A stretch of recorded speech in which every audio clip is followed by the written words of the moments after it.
आज ये हमारी सेकंड क्लास है डिस्टेंस फॉर्मूले पे। फर्स्ट क्लास में हमने 1 से लेके 8 तक के क्वेश्चंस करे थे। आज 9th क्वेश्चन से आपके साथ स्टार्ट कर रहे हैं। This a very good question. A circle is passing through 0 0 -2, 1 and 3, 2।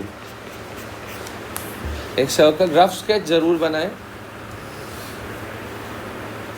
एक सर्कल इन 3 पॉइंट से पास कर रहा है। हमें इस सर्कल का सेंटर चाहिए, इसे सर्कम सेंटर भी बोलते हैं। हमें इसका सेंटर चाहिए और हमें इसका रेडियस चाहिए। We need to find out radius and centre of this circle. तो हम कैसे निकालेंगे उसको ध्यान से सुनने और समझने का है। Let the centre be x, y। Centre है नहीं, हमने उसको x, y मान लिया। Let the centre be x, y। अब जो डिस्टेंस आपका ये होगा वही डिस्टेंस ये होगा, वही डिस्टेंस ये होगा, because all the three are radiuses. All the three are radius.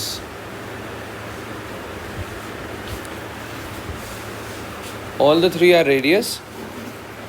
So OA is equals to OB is equals to OC.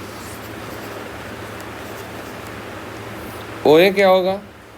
अगर अंडर रूट ऑफ x में से x घटाओ, यही डिस्टेंस फॉर्मूला कहता है। जिसका भी डिस्टेंस निकालना है x में से x घटाओ, उसका स्क्वायर करो। y में से y घटाओ, उसका स्क्वायर करो। OB क्या होगा? OA OB, हमने पहले OB लिख दिया।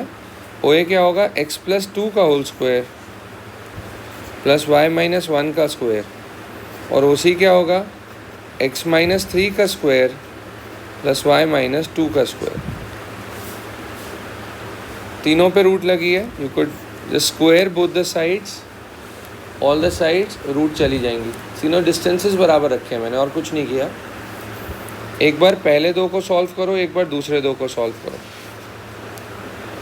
जब पहला दूसरा सॉल्व करोगे बराबर रखोगे। यहाँ है x² + y² is equals to x² + 4 + 4x + y² + 1 - 2y। x² से x² गया, y² से y² गया। This becomes our first equation. 4x - 2y + 3 = 0। ऐसे ही आप पहला तीसरा भी सॉल्व कर सकते हैं, दूसरा तीसरा भी सॉल्व कर सकते हैं। This is totally up to you. अभी हमने कौन सा बराबर रखा? पहला और दूसरा। तीनों डिस्टेंसेस बराबर हैं, तो एक इक्वेशन पहले दूसरे से बनाई, दूसरी इक्वेशन दूसरे तीसरे से भी बना सकते हो, पहले तीसरे से भी बना सकते हो। तो पहले तीसरे से बनाते हैं। x² + 9 - 6x y² + 4 - 4y। आपकी इक्वेशन बन गई 6x + 4y is equal to 13। Now ये हमारी दो इक्वेशंस बन गई।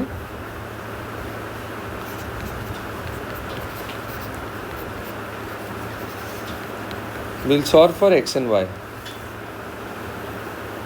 ऊपर वाले को 2 से कर दो और सब्ट्रैक्ट कर दो। तो ऊपर की इक्वेशन हो गई 8x। एलिमिनेशन मेथड यूज़ कर रहे हैं, कोफिशिएंट सेम करके सब्ट्रैक्ट करेंगे या ऐड करेंगे। या ऐड किया तो ये 14x हो गया। 13 में से 6 जाएगा तो 7 बचेगा माइनस का, राइट। तो x की वैल्यू आ गई 7/14, यानी 1/2। x अगर 1/2 है, किसी भी इक्वेशन में पुट कर देंगे तो उससे y ऑब्टेन हो जाएगा। Is the thing clear? मैं एक बार दोबारा समझा दे रहा हूँ जिसे नहीं समझ में आया। ये तीनों डिस्टेंसेस को हम बराबर रखेंगे, OA, OB और OC को। Will put all the 3 distances equal because this lies on circle, so all the 3 distances are same as radius. तो जब हमने ये रखा तो पहला डिस्टेंस, दूसरा और तीसरा डिस्टेंस फॉर्मूले से निकाला और बराबर रख दिया। पहले दूसरे को बराबर रखा, एक इक्वेशन यहाँ फॉर्म हो गई। दूसरे तीसरे को बराबर रखा, पहले तीसरे को बराबर रखा, ये एक इक्वेशन यहाँ फॉर्म हो गई।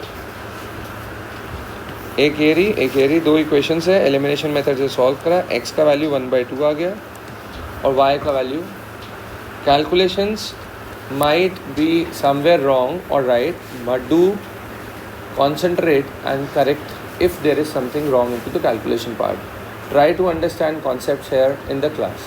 Okay? Next. Once you get x and y, तो रेडियस भी आराम से निकल जाएगा।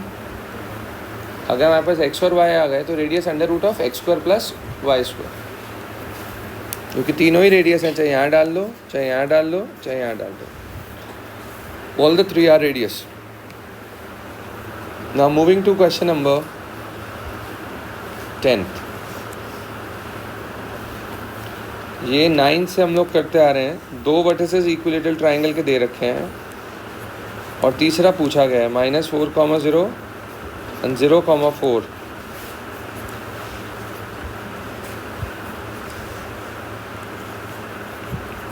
You need to find out the third vertex, क्योंकि ऑल्टीट्यूड जो होता है इक्विलेटरल ट्राइंगल को 2 बराबर हाफ में काटता है, तो थर्ड वर्टेक्स वाई एक्सिस पे होगा. कई बच्चे तो डायरेक्ट लिख लेते हैं क्योंकि ऑल्टीट्यूड की तरह काम करेगा और ये बाइसेक्ट कर रहा है, और कई ये काम ऐसे नहीं करते. They take it as x, y, solve करते हुए y 0 आ जाता है. 2 वर्टिसेस आपको दिए हुए हैं -4,0 एंड 4,0, और आपको थर्ड वर्टेक्स निकालना है. दैट मैंने मान लिया, लेट द थर्ड वर्टेक्स भी x, y. Let the third vertex भी, क्योंकि इक्विलेटरल ट्राइंगल है तो तीनों डिस्टेंसेस बराबर होंगे. तो पहला डिस्टेंस हो गया x + 4 का whole square plus y square का अंडर रूट. दूसरा इसके बराबर रखोगे, दैट इज x - 4 का whole square plus y square, and the third distance is 8. Root से रूट चली गई, यस और नो, और यहाँ 8 का भी स्क्वायर हो जाएगा क्योंकि स्क्वायरिंग करिए तीनों तरफ. ये √8 हुआ ना डिस्टेंस, या 8 हुआ 8. तो अगर मैं स्क्वायर करूँगा तीनों तरफ तो 8 का स्क्वायर होगा. Is the thing clear or not? तीनों डिस्टेंस, ये डिस्टेंस रखा, ये रूट ऑफ x + 4 का whole square plus y square, ये डिस्टेंस रखा, that is root of x - 4 का whole square plus y square, and the entire distance is 8. तो आपको तीनों का स्क्वायर करोगे तो यहाँ 8 स्क्वायर हो जाएगा, तभी तो रूट हटेगी. 2 का स्क्वायर नहीं होगा, होगा तो तीनों का होगा क्योंकि तीनों डिस्टेंसेस बराबर है. अब पहले दूसरे को बराबर रखोगे तो वाई स्क्वायर से वाई स्क्वायर कैंसिल हो जाएगा, और x + 4 का होल स्क्वायर x - 4 के होल स्क्वायर. अब देखो यहाँ पर एक बहुत छोटी गलती करते हैं बच्चे, जिसको आपको बहुत अच्छे से एक्नॉलेज करना है. Everybody please look here on the board. Square से स्क्वायर को कैंसिल कर देते हैं और यही सबसे बड़ी प्रॉब्लम है. रूट से रूट तो हो जाएगी कैंसिल, स्क्वायर से स्क्वायर कैंसिल नहीं होता, ये याद रखना. उसमें एक सॉल्यूशन कट जाता है. रूट से रूट कैंसिल हो सकती है, स्क्वायर से स्क्वायर कैंसिल नहीं होते. यही गलती करते हैं और बच्चे क्या करते हैं, फिर x से x काट देते हैं, फिर 4 से -4, फिर कहते हैं 1 बराबर -1 आ गया. ये क्या है? ये बेवकूफ़ बच्चे काम करते हैं और ये काम आपको कभी नहीं करना. स्क्वायर से स्क्वायर आप कभी नहीं काटेंगे. इसका होल स्क्वायर खोल लीजिए तो x² + 16 + 8x, x² + 16 - 8x. x² से x² गया, 16 से 16 गया, 8x उधर चला गया, 16x = 0.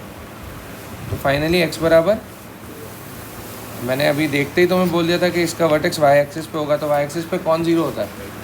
अब x तो 0 आ गया, अब हमें क्या निकालना है? Main y. तो अब पहली और दूसरी को रख लो, या पहली दूसरी को सॉल्व करके तो x 0 आ गया. अब किसको बराबर रखेंगे? दूसरा और तीसरा. y आपका अभी अभी क्या निकला है? x आपका क्या निकला है? 0. तो ये 16 हो जाएगा = 64. तो y² की वैल्यू आ गई √48. y² आ गया 48, तो y आ गया ±√48. 64 में से 16 जाएगा तो 48 बचेगा, और 48 होता है हमारा रूट में जो चीज़ 2 बार आती है, एक बार 4√3. तो ये ऊपर भी जा सकता है और नीचे भी आ सकता है.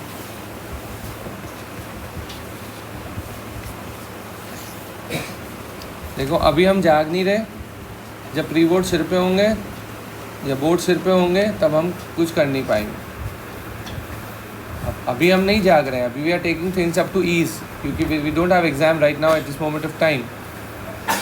बट जैसे ही हाफ रिलीज़ के एग्ज़ाम्स आएंगे या प्री बोर्ड्स आएंगे या बोर्ड्स आएंगे, फिर हाथ पाँव फूलते हैं. ये क्वेश्चन भी रह गया, वो भी रह गया, ये भी छूट रहा है, वो भी छूट रहा है, और कुछ भी नहीं होगा फिर एंड मोमेंट पे. And if you are thinking that only preparing NCERT would serve the purpose, you are very wrong. NCERT पढ़ने से सब कुछ नहीं होगा। 80 में से 40 नंबर का आएगा बस। And if you people think that 80 में से 40 is okay for you all, you may go for that. और जो एनसीईआरटी भी थोड़ा रोक रोक के पढ़ते हैं और एनसीईआरटी से भी टफ क्वेश्चन आ गए तो क्या करोगे? वो भी नहीं होती तुम लोगों से।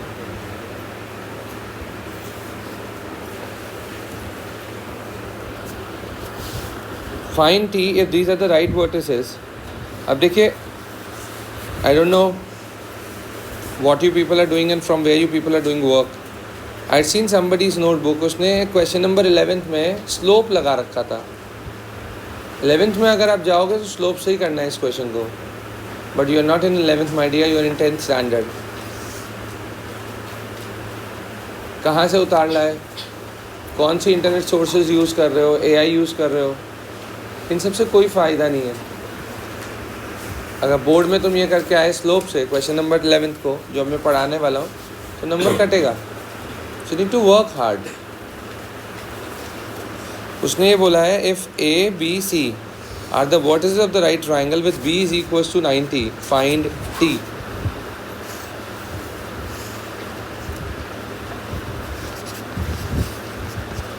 ये 5,2 है, 2, -2, -2, t। एक राइट ट्राइंगल के वर्टिसेस दे रखे हैं और हमें टी निकालने को बोला है।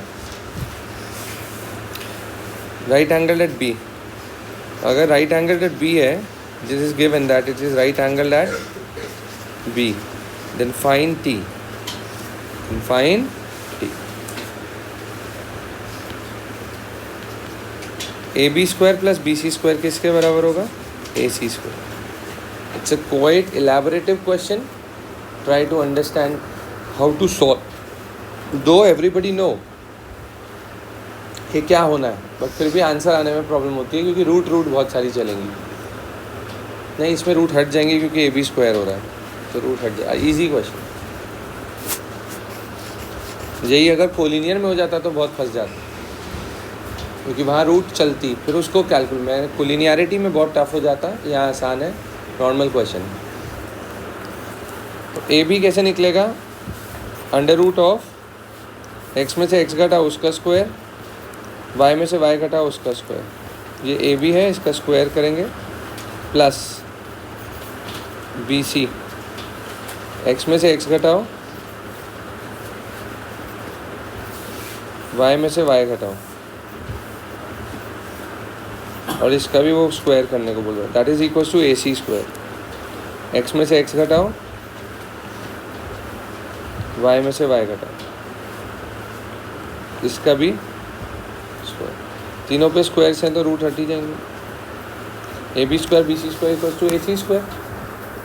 3 square 5 square 25 plus 16 plus t plus 2 का whole square, that is t square plus 4 plus 4t is 49 plus 4 plus t square minus 4t, t square 4, t square 4, 25 plus 16 is 41। ये इधर चला जाएगा तो 41 माइनस 49 इज -8, दैट इज 80, तो t की value -1। Is the thing clear? Simply we had applied Pythagoras to this. Such questions would carry 1 mark or 2 mark or 3 mark, whatsoever is the weightage, accordingly they'll be putting it. Okay? एक में भी आ सकता है। Question number 12.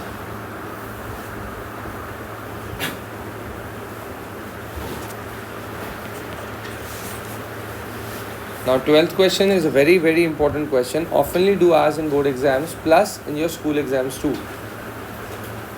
Calculation है, it's a calculative based question. Algebraic identity लग जाती है और बच्चे वहीं गलत कर देते हैं। So we are moving on question number 12th. So 12th question is, if P and Q are the points whose coordinates are, P दे रखा है 80 स्क्वायर, 280, Q दे रखा है आपको a by t square, 2a by t, और S दे रखा है A comma 0. You need to find 1 by S P plus 1 by S Q.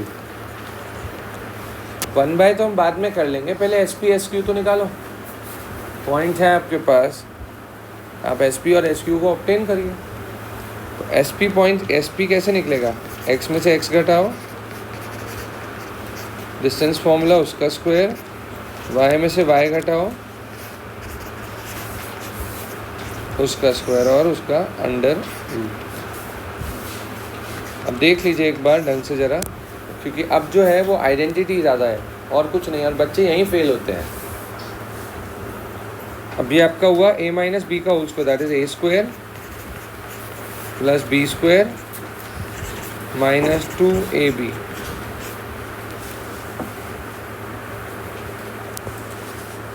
Plus 4a square T square. अगर आप बहुत अच्छे से देखते हैं चीज़ों को, this is a minus B whole square, A square plus B square minus 2ab, और ये माइनस 2at का square is 4 square a square T square. Minus 2a square T square और प्लस का 4a स्क्वायर टी स्क्वायर मिला के क्या दे देगा? Plus का 2a स्क्वायर टी स्क्वायर. अगर आप इसे ढंग से देख रहे हैं, ये होल स्क्वायर बन रहा है प्लस में, यानी a plus a t square का होल स्क्वायर. अब ये स्क्वायर ने रूट को, तो ये मेरा बना a plus a t square. a common आ गया, अंदर बचा 1 plus T square. What is this distance? एक बार दोबारा देख लीजिए. एस पी डिस्टेंस निकालना था, तो इस ये एस ये पी, एक्स में से एक्स घटाया उसका स्क्वायर किया, वाई में से वाई घटाया उसका स्क्वायर किया, ऐड करके अंडर रूट. यही डिस्टेंस फॉर्मूला होता है, that is x2 minus x1 square plus जिसका भी डिस्टेंस निकालना है, एक्स में से एक्स घटाओ उसका स्क्वायर, जिस वाई में से वाई घटाओ उसका स्क्वायर. अब ये a माइनस बी का होल स्क्वायर खोलेंगे तो क्या मिलेगा? A square plus B square minus 2ab. इसको खोलेंगे तो 4a स्क्वायर टी स्क्वायर. अब माइनस का 2 प्लस का 4 क्या दे देगा? प्लस का 2. अब यहाँ आके बच्चा अटक जाता है. दिस इज होल स्क्वायर, ये दिखता ही नहीं उसको, क्योंकि उसका अभ्यास ही नहीं है. Even after explaining things on board, when I give question in test, you do the same things. Whole square ही नहीं करते. ये a फर्स्ट का स्क्वायर, ये सेकंड का स्क्वायर, ये 2 फर्स्ट सेकंड है, तो होल स्क्वायर बन गया. a कॉमन आ गया, ये हमारा एस पी आया. Now will be finding out distance S Q. If you look at S Q, the same thing, x में से एक्स घटेगा उसका स्क्वायर, वाई में से वाई घटेगा उसका स्क्वायर का अंडर रूट. फर्स्ट का स्क्वायर, सेकंड का स्क्वायर माइनस 2 फर्स्ट सेकंड. अब भी सेम वही चीज़ है, minus 2a square T square plus का 4, तो क्या मिलेगा? प्लस का 2a square T square. If you are concentrating, what is this? Whole square of a plus a by T square का होल स्क्वायर, स्क्वायर से root. This is S Q. इसमें से a common आ गया, अंदर बचा 1 plus 1 by T square. LCM ले लिया. Now final step is 1 by S P 1 by S Q. ये एस पी आया, ये एस क्यू आया, and what I need to do is I intend to do 1 by S P. What is S P? a 1 plus T square. 1 by S Q a 1 plus T square by T square. वो T square ऊपर चला गया.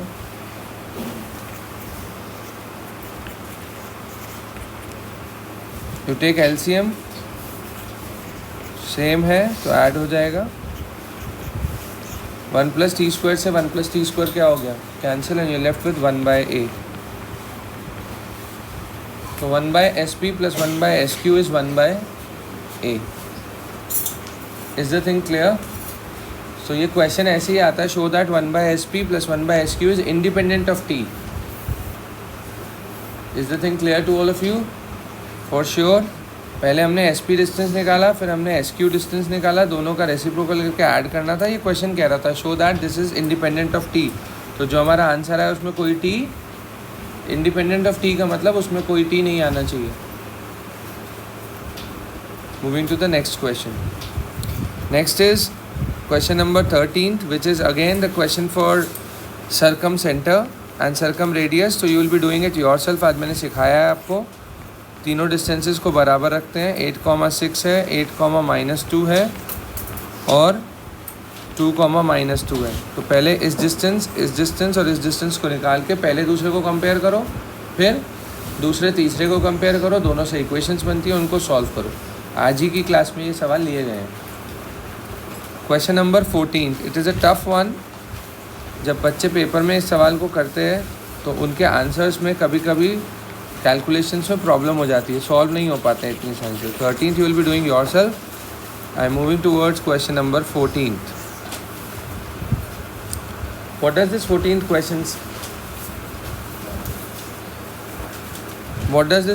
question implies? And ये आज की class का last रहेगा और कल आपके बचे हुए क्वेश्चंस हो जाएंगे from 15, 16, 17, 18 and 19. Let the opposite angular points of the square be 3, 4 and 1, -1.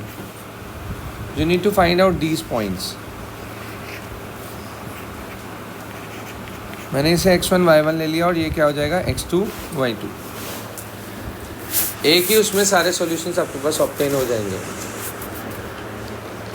ये a है, ये b है, ये c है, ये d है. स्क्वायर है तो ए बी किसके बराबर होगा? बी सी के. It is given that this is square. A B किसके बराबर होगा? A B distance 3 - x1 square, तो अभी आप उसको 4 - y1 square under root 1 - x1 square -1 - y1 square. Root से रूट कट जाती है. a - b का whole square is 9 + x1 square -6x1 16 + y1 square -8y1 1 + x1 square -2x1.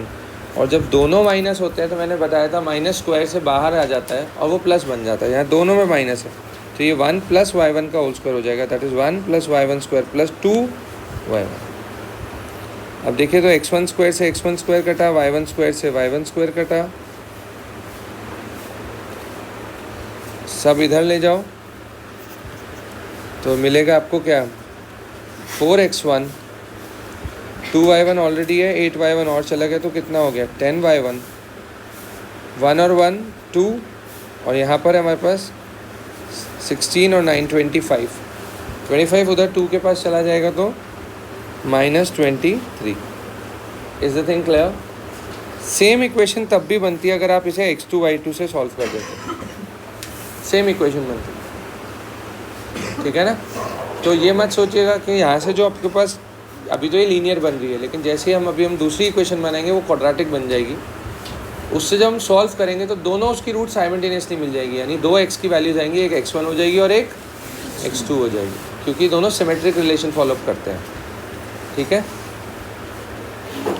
Calculation से एक बार ज़रूर देखिएगा.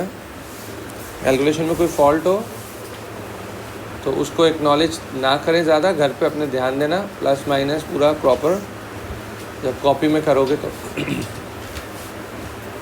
अब क्योंकि ये एक स्क्वायर है, क्या है ये? तो A B square plus B C square किसके बराबर होगा? ए सी स्क्वायर का. इसका स्क्वायर प्लस इसका स्क्वायर किसके बराबर होगा? और जो बी सी है वही ए बी है. जो बी सी है वही, या जो ए बी है वही बी सी है. तो इसको भी लिख सकते हैं ट्वाइस बी सी स्क्वायर, क्योंकि स्क्वायर है तो बी सी को ए बी लिख दिया ना. यस और no? You could write B C as A B. और ए सी डिस्टेंस तो हमें वैसे ही पता है. क्या हो गया ए सी डिस्टेंस? एक्स में से एक्स घटाओ, 3 - 1 यानी 2 का स्क्वायर, 4 - -1 5 का स्क्वायर, उसका स्क्वायर, स्क्वायर ने रूट कैंसिल कर दिया, this is 2bc square is 4 + 25 that is 29। bc आपके पास ऑलरेडी डिस्टेंस था ये वाला, दैट इज़ x1 - 1 का स्क्वायर प्लस y1 + 1 का स्क्वायर, रूट में है, स्क्वायर करते ही वो हट गया। तो आपके पास इक्वेशन आ गई 2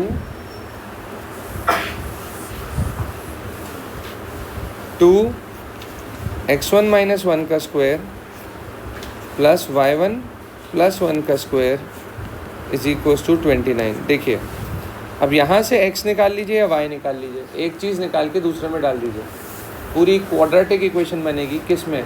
या तो x में या फिर y में। तो आपको जो अच्छा लगे वो करिए। x को ऐसे ही रखना है तो y का वैल्यू निकाल दीजिए। y का वैल्यू होगा 23 - 4x1/10 + 1 का स्क्वायर। हमने यहाँ से y1 निकाल लिया, हम x1 भी निकाल सकते थे। ये टोटली हमारे ऊपर होता है, हम कुछ भी करें उसी में इक्वेशन बन जाएगी। x1 का वैल्यू निकालेंगे तो वो हो जाएगा 23 - 10 y1/4 -1। यहाँ से y1 निकाल लिया, 23 - 4x1, ये 10 से डिवाइड हो जाएगा। अगर ये y1 निकालता और x1 निकाला तो ये इधर हो जाएगा, ये इधर हो जाएगा। हमने x1 निकाला, y1, we had obtain x1 और y1, मैंने x1 निकाल लिया। अब ये पूरी इक्वेशन किस में क्वाड्रेटिक बन गई? y1 में। इसको थोड़ा सॉल्व करते हैं। 23 - 4, व्हाट इज़ 23 - 4? एलसीएम लेंगे तो 19 - 10 y1/4 का स्क्वायर प्लस y1 + 1 का square. We solve this quadratic equation. This is 19 - 10 y1/4 का स्क्वायर प्लस y1 + 1 का square is equals to 29। Bracket का बहुत अच्छे से ध्यान दें। To solve this equation, we'll be taking this tomorrow from this point only. Thank you. Bye-bye.